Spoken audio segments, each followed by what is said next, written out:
두 개를 사면 하나를 공짜로 주는 느낌이 들더라고요. 나도 내가 뭘 이렇게 많이 사는지 모르겠어요. 돈을 모으려면 마트에 가지 마라. 초소량 번쩍 배달의 시대. 비마트가 왔다. 언제 들어가? 108번 고객님. 고생 끝에 낙이 오는 시대는 끝났다. 요즘은 이렇게 삽니다. 배민 오더.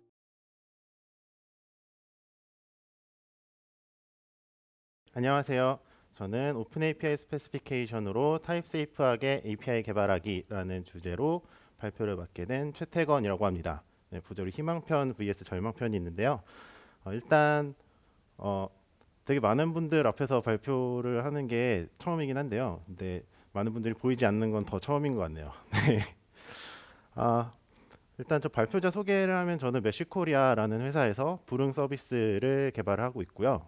타입스크립트를 좋아하고 리액트를 주로 쓰는 프론트엔드 개발자입니다. 오늘 발표의 순서는 오픈 API 스페시피케이션이 무엇인지, 그리고 첫 번째 희망편, 그리고 희망이 있으면 절망이 있겠죠. 두 번째로 절망편이 있고, 마지막으로 결론, 이런 순서로 진행이 될 예정입니다. 네, 먼저 오픈 API 스페시피케이션에 대해서 소개를 드릴 텐데요. 이게 이름이 굉장히 길기 때문에 앞으로는 오픈 API 스펙이라고 줄여서 말을 해드릴게요. 네, 오픈 API 스펙에 대해서 소개를 드릴 텐데, 일단 발표에 앞서서 살짝 언급을 드려야 되는 점이, 이거는 REST API 전용입니다. 네, GraphQL이 핫하다라는 거는 저도 알고 있지만 아직도 실무에서는 REST API를 많이 쓰시는 분들이 많기 때문에, 그리고 사실 저희 회사도 MSA 서비스들을 많이 도입을 하면서 이 REST API가 굉장히 많이 사용이 됐고, 그리고 거기에 맞춰서 얼마나 더 효율적으로 개발을 할 수 있을까를 고민을 하다가 이런 툴을 사용을 하게 됐습니다. 그래서 결국 이 발표의 핵심은 어떤 거냐면, 여러분이 서버 개발자와 API 스펙을 어떻게 공유하느냐라는 질문에서 출발을 하는데요. 일단 이런 사례도 있겠죠. 뭐 풀스택 개발자가 저는 머릿속에서 다 API가 제 머릿속에 다 있습니다, 이렇게 말씀을 주시는 분도 있을 텐데요. 이런 분들한테 저는 이런 질문을 하고 싶어요. 언젠가는 뭐 회사에 다니신다면 언젠가는 인수인계를 하셔야 될 텐데 언젠가는 인수인계를 하셔야 되지 않을까요? 라고 질문을 드리면서, 그러면 API 스펙을 좀 정리를 할 필요가 있겠다라는 필요성을 느끼시겠죠. 이런 분들도요. 그 다음에 이제 프론트엔드 개발자와 백엔드 개발자가 나눠진 되게 대다수의 회사들에서 어떻게 API 스펙을 공유를 하는지 제가 많은 분들에게 질문을 드려봤어요. 대부분 이런 케이스가 많았어요. 프론트엔드 개발자가 이거 어떻게 요청해요? 라고 물어보면, 백엔드 개발자가 이 주소로 파라미터 이렇게 쏴서 주시면 이런 요청이 와요, 이런 식으로 구두로 전달을 하더라고요.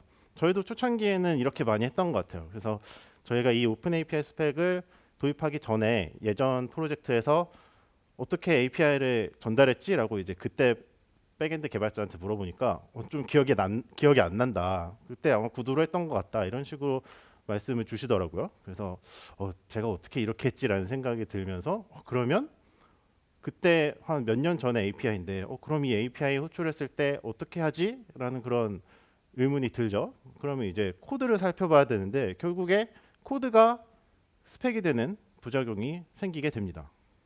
자, 이거보다 좀 더 나은 케이스를 한번 볼게요. 자, 많은 분들이 이렇게도 답을 해주셨어요. 우리는 위키가 있고 위키에서 이제 그 문서를 써서 거기에다가 파라미터랑 리스폰스 타입을 정의를 한다, 이렇게 얘기를 하시는 분들도 많이 있는데, 이제 제가 두 번째 질문을 드리니까 거기서 이제 라는 답이 오는데, 그게 바로 이런 질문이에요. 그러면 이거 유지가 잘 돼요? 라고 물어보면 아니라는 거예요. 그 이유가 무엇인가 하면, 결국에는 이거는 그나마 아까보다는 낫지만 문서에서 스펙을 읽어올 수 있지만 뭐 손이 굉장히 많이 가는 방법이고, 그리고 어떻게 막 급하게 하다 보면 몇 가지 API들은 빠뜨리기 일쑤입니다. 이번에는 세 번째 케이스를 볼게요.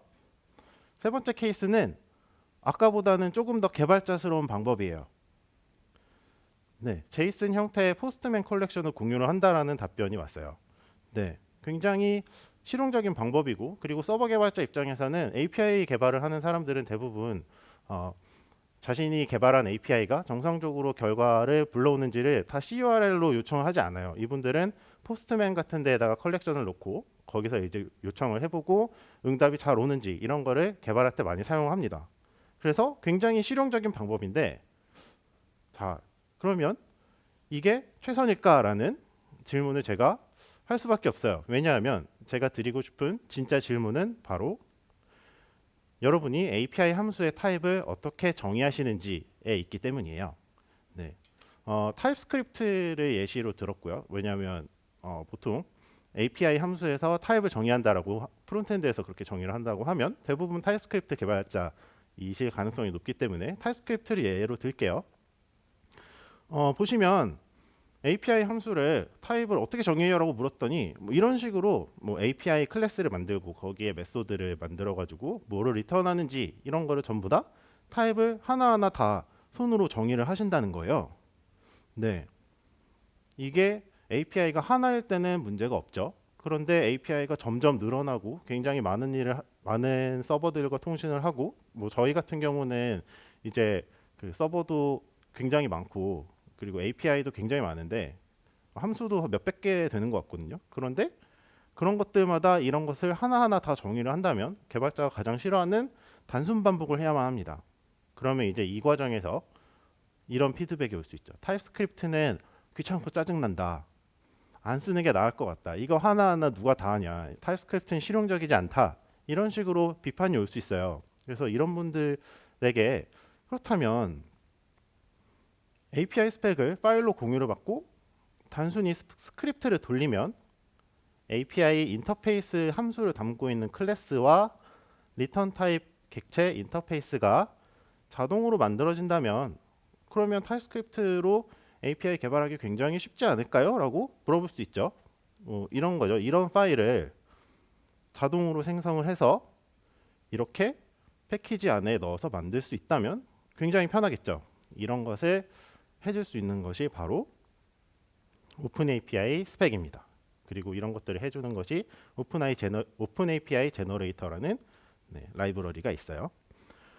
그래서 오픈 API 스펙에 대해서 조금 더 자세히 설명을 드리면, 제 발표 자료 PDF로 공유된 자료를 보시면 링크가 있을 텐데요. 링크를 누르시면 오픈 API 스펙 홈페이지와 그 GitHub 레포지터리에 들어가실 수 있고요. 예전에는 스웨거 스페시피케이션이라는 이름으로 불렸어요. 그래서 스웨거라는 곳에서 만든 것이었는데 이제 오픈 API 이니셔티브라는 재단이 만들어지면서 리눅스 재단 오픈 소스 협업 프로젝트가 됐고요. 그래서 오픈 소스로 좀 더 많은 사람들이 기여를 하고서 참여를 할 수 있는 그런 오픈된 스펙입니다. 그리고 가장 큰 특징으로 제이슨과 야멀로 API 스펙이 명시된다는 점이 있어요. 샘플을 보시면 이런 식으로 뭐 서버 URL도 정의할 수 있고, 그리고 어느 경로에 get 메소드로 요청을 하면 어떤 파라미터가 필요하고 어떤 리스폰스가 온다, 이런 식으로 파일로 정의를 할 수 있습니다.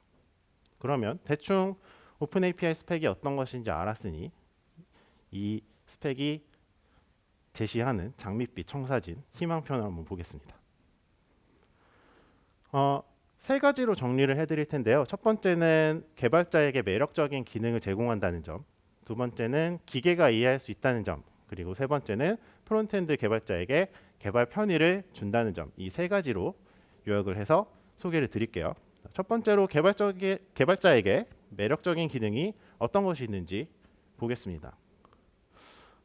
여러분들 이제 API 관련된 대화를 할 때 서버 개발자 분들과 이런 대화를 많이 하실 거예요.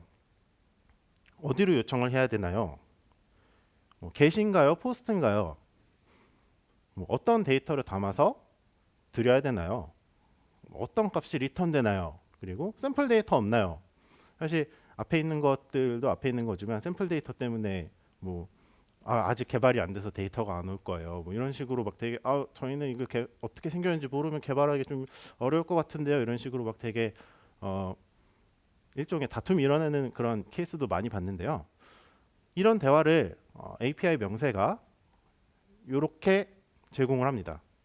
API 경로를 명시할 수 있고, 그리고 HTTP 메소드가 get인지 post인지 아니면 푸시인지 패치인지 딜리트인지 이런 것을 명시할 수 있고요. 그다음에 요청 매개 변수와 헤더에 어떤 것을 줘야 되는지, 예를 들면 인증 헤더 같은 것들 있죠. 뭐 베어러 토큰을 줘야 된다, 아니면 뭐 베이직 토큰을 줘야 된다, 이런 것도 있을 수 있고요. 그리고 상황별로, 예를 들면 이제 여기 오른쪽을 보시면 리스폰스에 이제 상황별로 그 응답을 정의할 수 있는데요. 200인 상황에서는 어떤 데이터가 온다, 400인 상황에서는 어떤 값이 올 것이다, 500인 상황에서는 어떤 값이 올 것이다, 이런 식으로 상황별 응답을 명시할 수 있고요. 그리고 이런 명시된 데이터에 하나하나 이그젬플을 달 수 있어요. 그래서 요청이나 응답할 때 어떤 데이터를 줘야 된다, 이런 것들을 전부 다 예제를 달 수 있습니다. 그리고 추가적으로 이게 파일로 정의가 되는 거기 때문에 가독성이 떨어질 수 있어요. 그래서 그런 것을 위해서 사람이 읽을 설명도 디스크립션 형태로 달 수 있습니다. 그러면 이제 이게 기계가 확실히 잘 이해할 만한 스펙이라는 게 스펙의 형태를 보고서 감이 오셨을 텐데, 기계가 이해할 수 있다는 게 어떤 이점을 불러오는지 한번 좀 더 자세히 보겠습니다. 아까 말씀드렸듯이 오픈 API 스펙은 제이슨 또는 야멀로 정의가 돼요. 그런데 제이슨 또는 야멀로 스펙을 정의한다는 것은 결국 API 구조가 객체 형태로 되어 있다라는 점이겠죠. 그러면 API 구조가 객체 형태로 되어 있기 때문에 사실 뭐 야멀이나 제이슨 파서 만드는 건 그렇게 어려운 일이 아니잖아요. 그리고 내장되어 있는 것도 굉장히 많고요. 그래서 이걸 바탕으로 굉장히 다양한 활용을 할 수 있습니다. 가장 쉬운 예시부터 보여드릴게요. 먼저 API 작성을 돕는 도구를 제공을 합니다. 첫 번째로 뭐 스웨거 에디터라는 것에서, 밑에 스크린샷을 보시면 스웨거 에디터라는 곳에서 이렇게 왼쪽에다가 이거는 사실 뭐 오픈 API 3.0 스펙이라기보다는 그 이전 스펙에 대해서 지원을 하는 거긴 한데요. 어쨌든 여기에 이렇게 왼쪽에 에디터에서 작성을 하면 오른쪽에 미리 보기가 실시간으로 나오게 돼요. 그리고 그것이 굉장히 읽기 쉬운 형태로 돼 있기 때문에 내가 작성한 API가 이렇게 읽히겠구나를 굉장히 쉽게 볼 수 있습니다. 그리고 이런 것들을 돕는 다른 도구로는 뭐 비주얼 스튜디오 코드나 웹스톰 등에서 플러그인을 통해서 이 스펙이 형식이 맞는지, 뭐 정말 중요한 파라미터 값에 오타가 있지 않는지, 그런 것들을 검사를 해줍니다. 그리고 API 확인을 돕는 도구로 리닥이라는 것이 있는데요. 굉장히 다양한 도구들이 있지만 저희는 이런 굉장히 많은 도구들을 비교해 보니까 리닥이 제일 낫더라고요. 여기다가 이제 야멀 파일을 올리면 굉장히 읽기 쉬운 형태로 이 스펙 문서를 사람이 읽기 쉬운 형태로 바꿔주고요. 그리고 예제값 같은 것도 바로 오른쪽에서 확인을 할 수 있고, 그리고 여기에 제가 아까 서버를 명시할 수 있다고 했잖아요. 그 서버 주소를 명시할 수 있기 때문에 이 화면에서 바로 API를 요청을 해보고, 그리고 리턴 값을 받아보고, 이런 것도 가능합니다. 그리고 몇 가지 더 있는데, 포스트맨 컬렉션으로 변환을 해서 가져올 수 있어요. 오른쪽에 스크린샷을 보시면 포스트맨의 뉴 버튼 오른쪽에 임포트 버튼이 있는데요. 임포트 버튼에다가 그냥 오픈 API 스펙 파일을 드래그 앤 드롭을 하면 자동으로 포스트맨 컬렉션으로 변환을 해서 굉장히 많은 API가 있더라도 빠르게 컬렉션을 만들어서 요청을 해보고, 이런 것들을 쉽게 할 수 있습니다. 그리고 마지막으로 오픈 API 제너레이터라는 것이 있는데요. 머스태치 템플릿 기반의 코드 자동 생성을 돕습니다. 머스태치라고 하면 사실 좀 추억의 템플릿 언어이긴 한데요. 뭐 요즘에 이제 다들 뭐 JSX나 아니면 뭐 Vue.js 같은 데서 제공하는 그런 템플릿들을 사용하기 때문에 머스태치 언제적 거야라고 생각하실 수 있겠지만, 사실 머스태치 외에 좀 더 나은 방법은 없는 것 같긴 해요. 왜냐하면 그때도 이제 템플릿 언어 중에서는 머스태치가 제일 낫다라는 평가가 많았으니까요. 네. 그러면 이 템플릿이 어떤 것들을 할 수 있는지 좀 더 자세히 볼게요. 일단 백엔드에서는 API 기반의 API를 기반으로 해서 서비스 클래스의 뼈대를 자동으로 만들 수 있어요. 그래서 하나하나 주소를 라우터에다가 입력해서 여기서 뭐가 왔을 때 그 함수의 받은 값들을 가지고서 리턴을 하는 그런 코드들이, 조금 귀찮은 코드들이 있잖아요. 그런 것들에 뼈대를 미리 만들어서 뭐 주소 오타가 난다 이런 일들을 굉장히 줄일 수 있습니다. 그래서 API가 먼저 만들어진 다음에 서버 코드가 나올 수 있는 API 퍼스트 디벨롭먼트가 가능합니다. 두 번째로 이제 프론트엔드 쪽의 장점들이 많이 궁금하셨을 텐데요. 프론트엔드 쪽에서는 API 통신을 하는 함수를 자동으로 만들 수 있고요. 그리고 API 요청이나 응답에 사용되는 데이터의 타입스크립트 타입 역시 자동으로 만들 수 있습니다. 그리고 예시 결과를 리턴하는 스톱 서버 코드를 만들 수 있는데요. 이거는 노드나 다양한 형태로 만들 수 있어서 노드 같은데 그냥 스톱 서버를 만들어 달라고 오픈 API 제너레이터 커맨드 라인을 요청을 하면 그러면 이제 폴더가 튀어나와요. 그러면 그 폴더를 뭐 서브 같은데 돌리면 그러면 거기다가 API 요청을 할 때 그 샘플 서버처럼 그러니까 서버분들한테 이거 그 예시가 없어가지고 일하기 힘든데요라고 말을 할 일이 굉장히 줄어드는 그런 스톱 서버가 만들어지고요. 그 결과 우리는 서버 개발이 끝나지 않아도 서버 개발과 동시에 프론트엔드 개발을 할 수 있게 됩니다. 굉장히 짧게 말씀을 드렸기 때문에 이제 프론트엔드 개발 편의가 아직 안 와닿으실 수도 있는데요. 좀 더 와닿으실 수 있게 풀어서 설명을 드릴게요. 첫 번째로 이제 패치나 엑시오스 호출을 직접 짜지 않아도 됩니다. 이게 자동 생성된 코드의 예시인데요. 이 코드를 보시면 이제 클래스 펑셔널 프로그래밍 인터페이스가 만들어지는데 여기 함수들을 보시면 뭐 어떤 값을 넣고 그 다음에 이런저런 파라미터들을 요청을 하면 걔가 이제 API에 함수를 호출을 해서 엑시오스 리퀘스트를 하죠. 이런 코드를 이제 자동으로 만들어 주는데요. 그렇기 때문에 우리가 엑시오스나 패치 같은 데에서 하나하나 주소를 입력하고 그리고 이게 get 메소드 같은 경우는 이제 뭐 물음표로 엮어야 되잖아요. 그렇게 하면서 생기는 좀 귀찮은 코드들이 굉장히 많이 줄어들게 됩니다. 그러면 이제 사람이 짜는 코드 양이 결국 줄게 되잖아요. 그럼 무엇이 좋아지게 되는지 보시면 사실 사람이 짜는 코드 양이 줄어들 때 다들 좋은 점들이 많다는 거는 어렴풋이 다 느끼고 계셨을 거예요. 뭐 클린 코드나 이런 책들을 봤을 때에도 뭐 코드의 양을 최대한 줄여라라고 얘기를 하잖아요. 그러면 무엇이 좋아지는지 API 개발 관점에서 설명을 드릴게요. 일단 첫 번째로 비즈니스 로직이나 뷰를 짤 시간이 당연히 늘어나게 되죠. 이제 우리가 단순 반복을 하게 되는 일이 줄어드니까요. 그리고 휴먼 에러가 많이 감소합니다. API 주소에 오타가 나서 막 이런 오타들은 사실 잡기도 힘들잖아요. 그래서 뭐 예를 들면 뭐 드라이버가 driver 이렇게 써야 되는데 뭐 중간에 i랑 이름 실수로 바꿨었다. 이런 거는 뭐 사람이 이 단어를 읽을 때면 첫 번째 글자와 마지막 글자를 인식한 다음에 그 사이에 무슨 글자가 있는지는 대충 뇌에서 받아들여가지고 순서를 하나하나 읽어가지고 뇌가 생각하는 게 아니라 첫 글자와 마지막 글자만 대충 맞고 중간의 값들은 바꿔도 뭐 사람은 잘 이해할 수 있다 이런 연구 결과가 있잖아요. 그걸 생각해 보시면 이런 API 주소에 생기는 오타는 사실 굉장히 잡기 힘든 오타거든요. 근데 이런 것들이 굉장히 비약적으로 많이 줄어들 수 있죠. 그리고 타입 정의의 오류도 줄어들 수 있는데요. 예를 들면 어떤 서버에서 어떤 숫자 값을 넘버로 받았더니 뭐 부동소수점 오류 이런 것들이 있어가지고 좀 처리하기 힘들다. 그래서 이런 것들은 자릿수도 중요하고 하니까 스트링으로 줘라라고 요청을 했을 때 클라이언트 입장에서는 이거를 이해하지 못하고 있다가 그냥 숫자로 줬는데 서버에서 막 400에러나 500에러가 튀어나오면 이제 굉장히 당황하게 되죠. 이런 커뮤니케이션 에러들도 굉장히 많이 줄어들 수 있습니다. 그 다음에 API 호출 함수의 타입이 자동으로 정의된다라는 장점이 있는데요. 아까 그 예시 코드를 보시면 살짝 하이라이팅 되어 있는 부분에 엑시오스 프로미스 리턴 타입이 만들어지는 게 보이실 텐데요. 그리고 그 파라미터들을 보시면 뭐 쿼리는 스트링이고 뭐 어떤 뭐 페이지는 넘버고 사이즈는 넘버고 이런 식으로 어떤 거는 스트링으로 줘라, 어떤 거는 넘버로 줘라. 그리고 이거의 리턴 타입은 이렇게 생겼을 것이다. 이런 것들이 다 자동으로 명시가 되는데요. 이렇게 자동으로 명시될 때 무엇이 좋아지는지 생각해 보시면 일단 우리가 타입스크립트를 사용하는 이유를 좀 생각을 해봅시다. 함수에 넣는 매개변수의 타입 검사를 해주죠.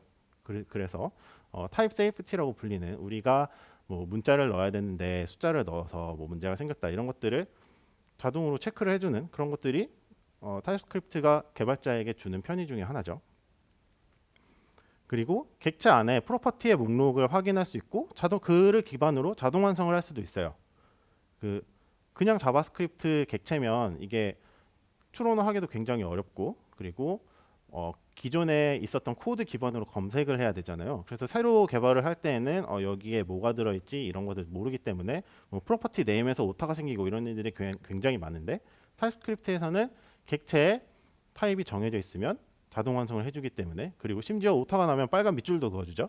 그렇기 때문에 굉장히 편해지는 점이 있죠. 그리고 코드 내비게이션을 통해서 이제 코드베이스의 학습 비용이 감소하는 점이 있어요. F12 눌렀을 때 정의로 가는 것, 이런 게 물론 요즘에는 자바스크립트를 개발을 할 때도 이런 것들을 지원을 해줘서 조금 타입스크립트만의 장점은 아니다라는 얘기도 돌고 있긴 하지만, 타입스크립트가 기본적으로 가장 정확하게 정의로 이동을 해주고, 그리고 Shift F11을 눌렀을 때 이제 참조로 이동하거나 그런 것들은 사실 타입스크립트가 가장 잘해주는 점이기도 하죠. 자, 이 점들을 기억하시면 이제 API 함수의 장점이 이런 것들이 있겠구나가 직관적으로 와닿으실 거예요. 자, 첫 번째 장점으로 아까 제가 말씀드렸던 함수에 넣는 매개변수 타입 검사가 가능하다. 네, 이게 API 함수에 오면 이런 장점이 됩니다. 요청할 때 필수로 보내야 하는 값을 넣었는지 미리 확인할 수 있어요. 그리고 요청 데이터 타입이 일치하는지 일치하지 않는지 이런 문제를 미리 확인할 수 있어요. 아까 제가 말씀드렸던 숫자냐 아니면 문자열이냐 이런 문제들이요. 그리고 요청 객체의 필드 오타로 고통받지 않습니다. 이제 제가 아까 말씀드렸던 그런 오타들이 타입 검사가 다 이루어지기 때문에 요청할 때 코드에서 문제가 안 일어나겠죠. 그리고 API 스펙을 바꿀 때 API 함수도 자동으로 바뀌기 때문에 API가 바뀌어가지고 일어나는 그런 사이드 이펙트들 있잖아요. 뭐 예를 들면 이번에 저희가 뭐 저희 좌표가 뭐 저희는 이제 배달 관련 회사이기 때문에 그 좌표 값을 굉장히 많이 쓰는데요. 이번에 좌표가 숫자로 했더니 뭔가 좀 정확하지 않게 들어가서 뭐 이번에 스트링으로 좀 바꿀게요라고 했을 때 스트링으로 하려면 이제 따옴표를 넣어서 줘야 되잖아요. 그런데 API에서 그게 바뀌었을 때 클라이언트 단에서 이게 문제가 생길지 안 생길지는 런타임까지 가봐야 체크를 할 수 있잖아요. 그런데 그런 것들이 API 스펙에서 넘버를 스트링 타입으로 바꾸면, 그러면 이제 API 호출을 할 때 여기에는 넘버를 줘야 되는데 여기는 스트링을 줘야 되는데 넘버를 줬다. 이런 식으로 자동으로 빌드 타이밍에 API의 오류를 확인을 해줍니다. 그래서 런타임 때 고통받지 않게 되죠. 이제 QA 기간이나 아니면 뭐 실제 서비스 기간 생각했을 때 런타임에서 갑자기 이런 에러가 생겼을 때 굉장히 많이 당황하시잖아요. 그런 점들이 굉장히 많이 줄어들게 되겠죠. 네, 두 번째로 제가 말씀드렸던 타입스크립트의 장점은 객체 내 프로퍼티 목록을 확인할 수 있고 자동 완성이 된다는 점이었는데요. 그대로 API 함수에도 적용이 됩니다. API 응답 결과 처리 코드를 작성할 때 자동 완성이 돼요. 뭐 예를 들어서 리스트 형태의 데이터가 있다라고 치면요, 이 리스트 형태의 API의 데이터를 받을 때 이 안에 뭐 페이지 객체에다가 뭐를 줄게요, 아니면 메타 객체에 뭐를 줄게요, 아니면 데이터 객체에 데이터 객체에 배열을 줄게요, 이런 식으로 구도로 약속이 돼 있다면 그거 하나하나 다 그 API 문서도 뒤져봐야 되고 뭐 굉장히 복잡해질 텐데, 아니면 뭐 API를 직접 호출해가지고 그 복붙하는 경우도 많았죠. 그런데 API 응답 결과가 스펙으로 정의가 돼 있고 F12를 눌러서 그거를 확인할 수 있다면 굉장히 API 개발이 편해지게 됩니다. 또 그리고 코드 내비게이션을 통해서 코드베이스의 학습 비용이 감소된다라는 점을 제가 아까 타입스크립트의 세 번째 장점으로 꼽았는데요. 이것 역시 그렇습니다. API 응답 결과를 확인하기 위해서 더 이상 문서를 확인하지 않으셔도 되고, 그리고 요청을 하지 않으셔도 돼요. 그래서 뭐 아무렇게나 그냥 호출 코드 짜신 다음에 돌려보고 막 네트워크 탭 들어가서 뭐 프리뷰 탭 들어가서 뭐 데이터들 확인하고 뭐 객체 하나하나 막 다 플러스 눌러가지고 까보고 이런 일들을 하지 않으셔도 돼요. 왜냐하면 F12 키 하나만 누르시면 되거든요. 그리고 이 점은 조금 다른 차원의 장점인데요. 서버 개발자도 오픈 API 스펙을 그렇게 싫어하지 않습니다. 제가 맨 처음에 이 발표는 REST API를 위한 발표라고 말씀을 드렸고, 뭐 저희가 GraphQL 같은 게 매력적인 것도 다 제가 알고 있다라고 말씀을 드렸는데요. 그렇다면 이제 이렇게 물어볼 수 있죠. 여러분은 왜 지금 REST API 관련 발표를 듣고 계신가요? 네, 이게 녹화 중이라 지금 앞에 사람이 없어서 좀 리액션이 없어서 좀 힘들긴 한데요. 네. 물론 GraphQL 같은 게 매력적인 거는 프론트엔드 개발자들은 이제 호기심이 굉장히 많으신 분들이 많잖아요. 그래서 우리도 한번 도입해 볼까라고 생각을 하고서 만들었는데 가장 큰 장벽이 있죠. 서버 개발자분들과의 커뮤니케이션, 설득이 필요하잖아요. 네, 이거는 사실 개발보다 더 어려워요. 그 서버 개발자분들 입장에서 GraphQL 그거 뭐 우리 입장에서는 그 더러운 일들을 원래 프론트가 잘 해줬는데 뭐 우리가 다 해줘야 되는 거 아니냐, 이거 하나하나 만들면 성능도 나오냐, 이런 식으로 이제 서버 개발자분들이 그렇게 반발을 하시면 이제 저희는 이제 설득할 무기를 들고 가야 되잖아요. 그런데 오픈 API 스펙은 이런 설득할 무기가 있습니다. 그래서 서버 개발자 입장에서 느끼는 장점들을 한번 설득의 무기로 사용을 해보시면 될 텐데요. 서버 개발자분들이 느끼실 수 있는 장점은 아까 포스트맨 컬렉션이 자동으로 생성된다고 했잖아요. 그래서 포스트맨 컬렉션이 서버 개발자분들이 굉장히 좋아하실 텐데 이런 것들이 자동으로 생성이 되니까 이분들도 개발하실 때 좀 편의를 느끼실 수 있어요. 그리고 스웨거 코드젠이나 오픈 API 제너레이터의 강력한 자바 지원이 장점으로 꼽힐 수 있는데요. 스웨거라는 게 이제 자바 쪽에서 많이 사용이 되는 스펙이었어요. 그리고 서버 개발자분들도 이제 뭐 API 문서 같은 거를 만드실 때 스웨거를 사용을 해서 문서를 이제 뭐 다른 곳에 전달을 하거나 이럴 때 사용을 많이 하셨는데요. 그런 거를 생각을 해보신다면 당연히 서버 코드 지원이 굉장히 강력할 것이다라는 것을 예측할 수 있을 거예요. 그래서 서버 간에 이제 통신 클라이언트 같은 것도 자동으로 만들어지고, 그리고 API 서비스 코드를 위임 형태로 구현을 할 수 있는데요. 이 부분에 이제 링크를 누르시면 서버 개발자분들에게 친숙한 페이지로 갑니다. 그래서 이 링크를 좀 무기로 사용하실 수 있을 거예요. 그리고 각종 타입 인터페이스를 자동으로 생성을 할 수 있어요. 이거는 이제 그리고 응답에 값을 잘 넣어주고 있는지도 확인할 수 있습니다. 이게 이제 서버 개발자 분들한테는 굉장히 큰 메리트가 될 수 있는데요. 우리나라에 자바 개발자분들 굉장히 많잖아요. 자바라는 언어 자체가 타입스크립트와는 비교도 할 수 없이 강력한 강타입 언어예요. 뭐 덕 타이핑 이런 것도 전혀 없는 굉장히 까다로운 언어, 뭐 저희 입장에서 굉장히 까다로운 언어이기 때문에 이분들한테는 이런 타입 인터페이스 하나하나가 자동으로 만들어진다는 점이 굉장히 큰 메리트로 다가올 수 있어요. 그래서 이런 장점들을 다 결론을 내려보면 안전한 코드를 빠르게 만들 수 있구나라는 것을 느끼셨을 거예요. 그러면 이제 절망편으로 넘어가게 될 텐데요.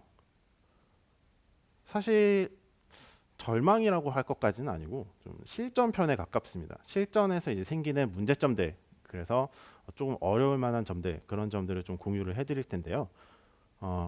사실 스펙 자체는 스펙은 문서고, 그리고 이거를 공유하는 거는 그렇게 뭐 문제가 있는 건 아니에요. 다만 이제 스펙을 작성하는 사람과 제너레이터의 문제들이 있는데 그런 점들을 한번 봅시다. 세 가지를 소개를 해드릴 텐데요. 첫 번째는 이제 스펙 작성에 있어서 걸림돌이 될 수 있을 만한 점, 그 다음에 제너레이터의 문제점, 그리고 스펙 작성을 할 때 조심해야 하실 점들, 이 세 개를 소개를 드릴게요. 자, 첫 번째로 걸림돌이 어떤 게 있는지 봅시다. 자, 여러분 API 명세를 처음부터 끝까지 문서화해 볼까요? 라고 할 때 뭐 API가 한두 개 있으면 괜찮겠죠. 근데 예를 들어서 API가 수백 줄이다, 아니 수백 개다. 그러면 이거를 하시겠습니까? 라고 물어봤을 때 저희도 해보긴 해봤어요. 일주일 내내 출근해서 스펙만 작성하신 분도 계시거든요. 그래서 그 스펙의 결과를 보니까 몇만 줄이더라고요. 몇만 줄짜리를 정말 일주일 내내 40시간을 투자해서 하신 분도 계세요. 그리고 이런 분들한테 이거 한 번 더 하실래요? 라고 물어보면 이거 왜요? 이거 진짜 못하겠어요? 라고 답을 하시겠죠. 그럼 이제 이런 문제를 어떻게 해결할 수 있을까 좀 생각을 해보시면, 첫 번째로 뭐 고생하더라도 직접 쓰자. 왜냐하면 이게 좋다라는 거는 다 알고 있으니까. 아니면 이제 두 번째로는 이제 이거로 좀 돌아갈 수 있는 길이 있지 않을까라는 그런 유혹적인 생각에 빠지게 되는데요. 두 번째 돌아갈 길을 찾기라는 거를 저희는 한번 해본 적이 있습니다. 그리고 그런 거를 바탕으로 여러분이 이런 선택을 하실 때 저희는 굉장히 유명한 짤방인 안 돼라는 반응을 볼 수밖에 없어요. 왜냐하면 이게 굉장히 문제점이 많기 때문이에요. 어떤 문제점이 있냐면요. 아까 코드에 그 스펙에서 코드를 만들 수 있다고 했잖아요. 그래서 당연히 코드에서도 스펙을 만들 수 있어요. 그리고 뭐 스프링 부트 같은 그런 그 프레임워크는 데코레이터 기반으로 굉장히 추상화가 잘 돼 있고 패턴화가 돼 있기 때문에 생각보다 번역 퀄리티가 나쁘지 않아요. 그런데 여러모로 위험합니다. 서버 개발자분들이 코드 한 줄 한 줄이 스펙에 큰 영향을 끼칠 수 있다는 걸 항상 인지해야 돼서 그래서 코드 리뷰할 때도 항상 이 점을 놓치지 말아야 되고요. 조금이라도 놓치면 이제 큰 문제가 일어나요. 코드가 바뀔 때 이제 스펙 파일이 바뀌는 그런 그러니까 요동치는 그런 문제도 있고요. 그리고 언어 특성상 잘 번역이 안 되는 케이스도 있어요. 뭐 특정 언어에 있는 타입들이 특정 언어에 있는 뭐 자바스크립트에는 전혀 없을 만한 그런 타입들이 이상하게 번역되고 이런 케이스들이 굉장히 많습니다. 그러면 이게 어떤 게 좋은 해결책일까요? 저희는 이런 식으로 개발을 하고 있어요. 요구사항을 분석을 하고 API 명세를 작성을 하고 그 다음에 API 리뷰를 해요. 그래서 요구사항을 바탕으로 이제 서버 개발자와 프론트엔드 개발자가 모여서 그러면 이런 요구사항이 있는데 이런 데이터들이 뭐 화면에 보여져야 될 것 같다. 그래서 프론트엔드 입장에서는 이런 데이터를 알고 있어야 될 텐데 이런 것들이 스펙에 담겨 있는지 API에 담겨 있는지 담겨 있지 않은지를 체크를 해요. 그러면 리뷰가 끝나면 그때 이제 서버 코드도 자동 생성되고 클라이언트 코드도 자동 생성이 돼요. 그러면 이제 서버 개발과 클라이언트 개발이 패러럴하게 이루어질 수 있겠죠. 이런 식으로 하면 제일 좋은데요. 물론 이렇게 하더라도 뭐 예를 들어서 API가 몇백 개 있는 레거시 서비스에 이것을 적용하는 것은 굉장히 어려울 수는 있어요. 하지만 처음부터 API 스펙을 명세를 명시하는 프로젝트라면 해볼 만한 도전이죠. 두 번째로 이제 제너레이터의 문제점을 제가 몇 가지를 소개를 드릴 텐데요. 네, 제가 아까 희망편에서 살짝 뭐 그 속된 말로 약을 파는 것 같은 그런 내용들을 조금 소개를 드렸는데 진짜 희망편 내용처럼 다 되나요? 라는 질문이 없을 수가 없겠죠. 분명히 문제가 있을 거예요. 그럼 어떤 문제점들이 있는지 한번 봅시다. 그리고 이런 것들은 이 오픈 API 제너레이터를 프론트엔드 쪽에서 그렇게 많이 사용되는 것이 아니기 때문에 사실 아무도 알려주지 않았던 그런 문제점들이에요. 그런 것들이 어떤 것들을 저희가 느꼈는지 볼게요. 간단히 생각하시면 오픈 API 스펙은 이 스펙이라는 거대한 파일에서 그 굉장히 많은 서버나 클라이언트 코드들이 생성이 되는데 네, 굉장히 많은 언어들이 있어요.